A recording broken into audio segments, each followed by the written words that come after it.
Diamond আমার কাছে আছে 66,000-এর মতো। তো আমি ভাবলাম কি, চলো যেহেতু এরকম চান্সেস খুব কম আসে, তো সেহেতু এই চান্সটার ফায়দা আমার উঠানো উচিত আমার মনে হইতেছে। তো 66,000 ডায়মন্ড নিয়ে আমি ঝাঁপাই পড়বো। এখানে দেখা যাক কত হাজার ডায়মন্ড আমার খরচ পড়তে পারে।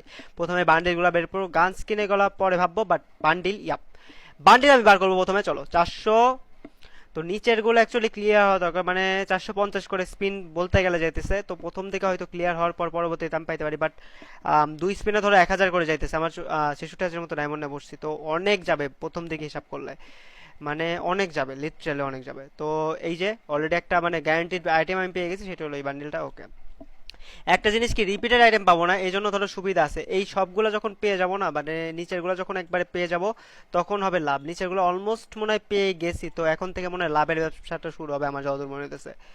ওকে চলো, আর একটু মনে হয় খরচ হবে, এইবার থেকে মনে হয় হবে এরকম একটা মানে কাহিনী করে ফেলবো। এই যে এটাই ভাবতেছিলাম। ইয়ে গাইস, আমরা কিন্তু ব্লু ডাইনো বের করে ফেলছি। এখন আর কি কি বান্ডিল বাকি আছে দেখো, এই যে এই ডাইনোগুলো বাকি আছে, তো মানে নিয়ে ফেলবো আর কি। ঠিক আছে চলো আবারও যাই। মানে সুবিধা আছে কি কিসের জন্য, এটার মধ্যে রিপিটেড আইটেম গুলা দিবে না, এইটাই হলো সবচেয়ে বড় সুবিধা। আবারও পাবো সবগুলোর মধ্যে ভাই রেয়ার আইটেম দিয়ে দিছে, প্রত্যেকটার মধ্যে প্রত্যেকটার মধ্যে। ভাবা যায়, ভাবা যায় এটা। আর একটা দুইটা ধরো, আর দুই চারটা বাকি আছে, তো চলো এবার তো মনে করো আরো পেয়ে যাবো, তাই না? চলো লেটস গো।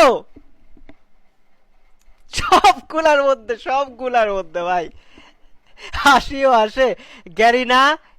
এইবার গেল একটা ইভেন্ট, আচ্ছা এইখানে একটা দুইটা বাকি আছে নেয়া। তো ইভেন্টের এখানে আমি মানে ইয়া করতে, মানে এক স্পিন করে পাইলে এখন পাবো, মানে এক স্পিনের অপশন করে দিতেছে যে ভাই তুমি আর 5 করে স্পিন মারো না, 5টা বান্ডিল আমাদের কাছে নাই, এখন একটা করে মারো, একটা করে দাও, এই হলো অবস্থা। চলো একটা করে মেরে আমি সবগুলা নিয়ে নেবো এখন বলতে গেলে। সব বান্ডিল আমি নিয়ে নিছি, যা ছিল এ টু জেড যা ছিল